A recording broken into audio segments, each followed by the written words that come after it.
Hi everyone, Comic Book Reviewer here. This time reviewing on the second annual of Ultimate Fantastic Four.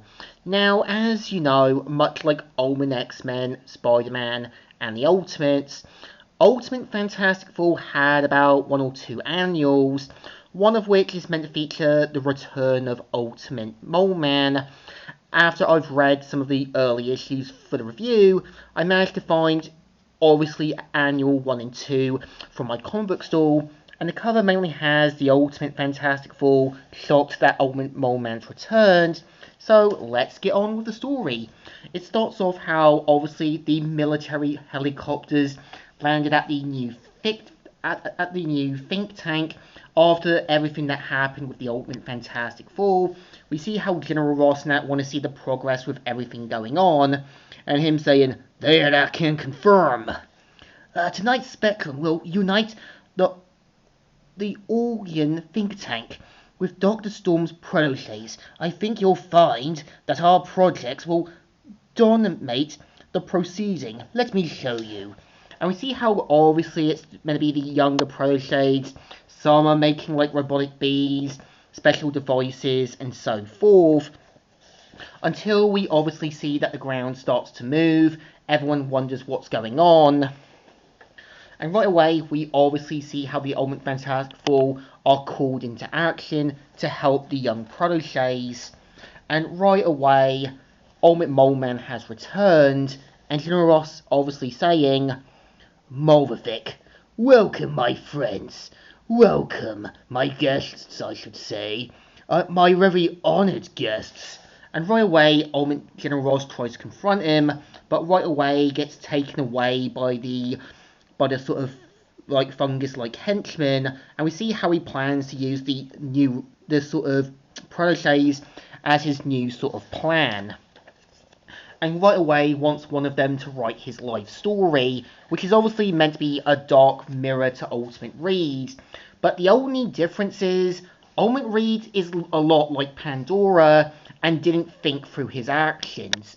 Ultimate Mole Man's beginning is a lot like basically Loki, just causing nothing but trouble, and even turning one of his siblings into a lungfish and selling them out to the sort of police force, and does a lot of traveling, causes a lot more problems, and has to do a lot more searching, meeting the best minds of the time. And we see right away he shows them to this big lost city, and one of them saying, "I can be the first to say help." And obviously we see how the Ultimate Fantastic Four try to analyse what's been making these giant holes, and turns out they're meant to be these giant mutant earthworms. And right away we see how obviously Ultimate Johnny sets up a sort of alarm by mistake, ends up everything getting exploded, and the team having to try and survive. And right away, we see how Ultimate Mole Man shows the proteges the sort of lost temple, where characters like the Nazis try to find it to no avail, people from Russia tried, and even the Italians, who ended up eating each other to try and stay alive. Ultimate Mole Man was lucky to find one who was still alive, but of course had lost his insanity, but still remembered where it was. But because of obviously trying to go further the distance, they ended up finding one of the creatures, and obviously trying to avoid kind of being captured. So Ultimate Mole Man comes up with a plan to sacrifice the Italian guy and gain the monster's trust. And we see how Ultimate Mole Man's got the plan to start a new utopia with the proteges. And this is a lot like Ultimate Reed becoming the Maker and starting up his own utopia, showing how this is a foreshadowing to Ultimate Reed's descent to villainy, showing how Ultimate Mole Man becoming the villain is meant to be Reed becoming a sort of foreshadowing to what he's eventually going to become. And we see how the proteges are against this, even saying how they've got families themselves. But of course, decides to handle the Fantastic Four after getting word. But we see how the proteges have a plan to deal with Ultimate Mole Man.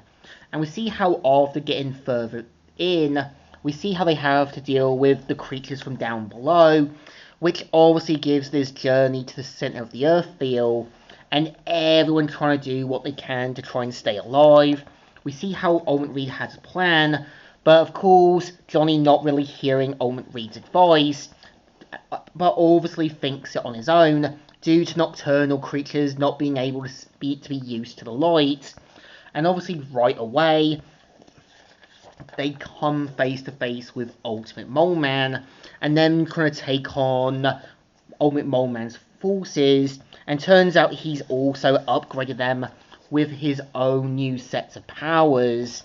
And right away, everyone tries to duke it out, but turns out the Protochays have their own backup plan with a special generator that kills fungus, killing obviously Ultimate Mole Man's fungus-like warriors, and obviously him sort of being lost without an army, and now understanding that, yeah, he's basically lost the battle. But turns out the Protochays still want to stay down below, as they don't want to kind of put others in danger. They don't want their work being fallen into the wrong hands. And right away, they decide to build their own utopia, and obviously wanting to do something different instead of kind of being forced to use their work for evil. And this is the story. So I think Annual 2 of Ultimate Fantastic Four isn't too bad, and it's one of those simple stories where it's gonna build up Ultimate Reed's foreshadowing to becoming the Maker, and I think it becomes clear that Ultimate Mole Man recruiting those Protochays is obviously much like Ultimate Reed gathering the best minds and forming his own little think tank, showing how obviously characters like the Ultimate Mad Thinker, Doctor Doom, as well as others around him, becoming his foreshadowings to what he's going to become. His sort of represents to what he might become eventually. As Ultimate Reed is a lot like Pandora, and any event he's in is a lot like Pandora's box. Definitely a good story, definitely interesting, and one of those stories that's just there to foreshadow Ultimate Reed's turn to villainy as the Maker. So it definitely deserves a thumbs up. Still good, and still alright. So, Comic Reviewer here, signing out.